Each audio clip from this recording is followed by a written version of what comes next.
Sports have always been an important part of our civilization. In theory, college sports provided an important opportunity for teaching people about character, motivation, loyalty, and the attainment of one's personal best. When college sports were first organized in the United States, they were viewed as an extracurricular activity that was designed to aid in the education of the whole person. However, in modern day college sports, many student athletes are not encouraged to prioritize the development of their intellect. Instead, many student athletes, especially at institutions with prestigious sports programs, are pushed to prioritize their sports while neglecting academics. Therefore, college sports have steered away from the primary purpose of its creation. As a result, the prioritization of athletics over academics has led to many negative perceptions and stereotypes of student athletes. Student athletes are viewed as dumb jocks, lazy, pompous, careless, and undedicated to academics, and are believed to have a privileged lifestyle. Many stereotypes are formulated and placed upon groups of people based on characteristics like race and gender. One of the biggest groups that are victimized by negative stereotypes are African American student athletes, viewed as dumb jocks and are perceived as more athletic than whites. A study conducted from 2007 to 2010 found that 2.8% of blacks on college campuses were seeking degrees full-time, while 57% of blacks were players on the college football team. Such findings lead faculty and non-athletes to think that African Americans are only interested in playing sports and not in pursuing a higher education. In reality, although there are African Americans that do attend college to obtain a degree, the vast majority are involved in sports, something embedded in them since childhood. Since sports have gained a reputation in black society to provide extraordinary opportunities, as seen with players like Kobe Bryant, parents often push their kids to excel in their sports and forget about education. By the time they reach their college years, they are more focused on making it to the pros than they are on pursuing a degree. I see environmental issues that will impact a student of any race, and a lot starts at home, and what the parents' expectations are of the student, or what opportunities the student has. What messages are sent to that student by the parents, the family, the teachers as they're growing up. Do they learn by comments that people make that, well, I'm good here, so I'll lean this way, versus I should work a little harder on this side? Maybe they don't get that message that they're capable. Basically that we don't take being a student seriously, but we just put athletes first, our athletics first, and yeah. Do you think the media portrays jocks to be unintelligent and pompous, which creates these preconceived judgments? Yes, I can definitely think that the media can portray athletes that way. Okay, so what are some stereotypes of student athletes today, like that are out there? A couple that I can think of are maybe that like some student athletes aren't as smart or maybe don't put as great as effort into the classroom that they can. Yeah, I do.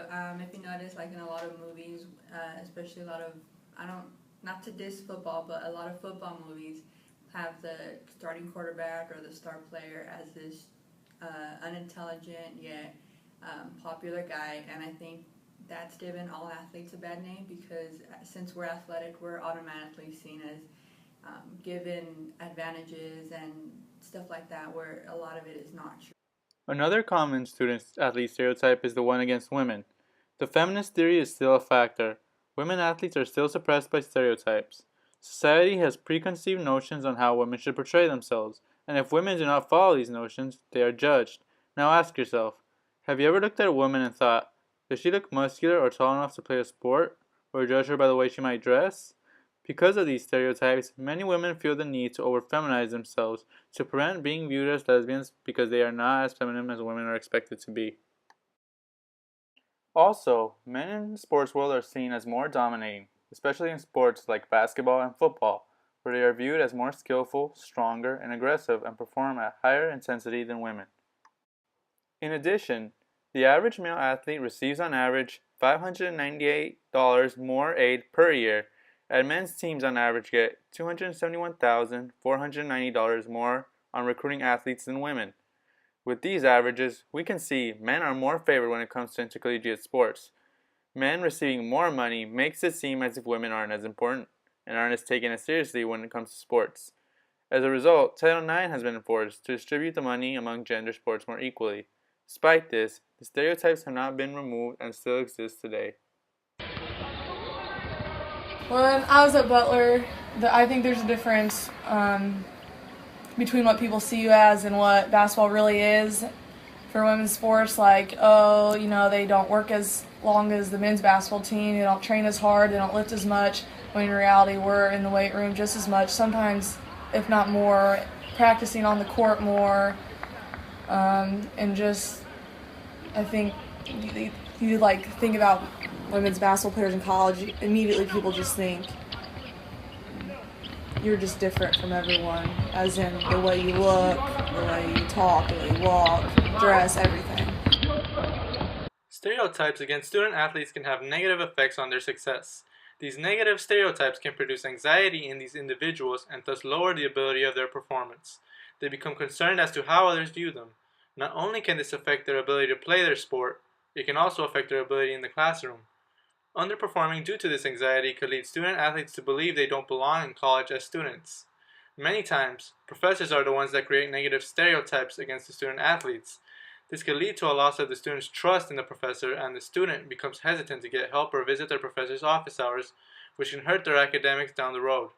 Many students in the classroom might believe student athletes are dumb and do not want to include them in their groups, leaving the student athletes isolated.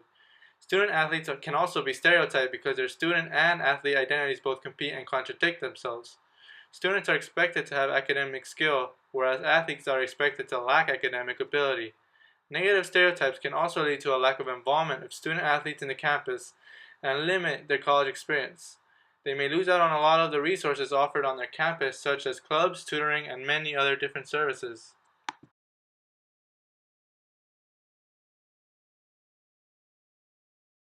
The way to change it comes from the athletes themselves and changing the way they portray themselves and stuff like that. So like if an athlete's trying to say that they're not obnoxious, then they need to stop acting like it.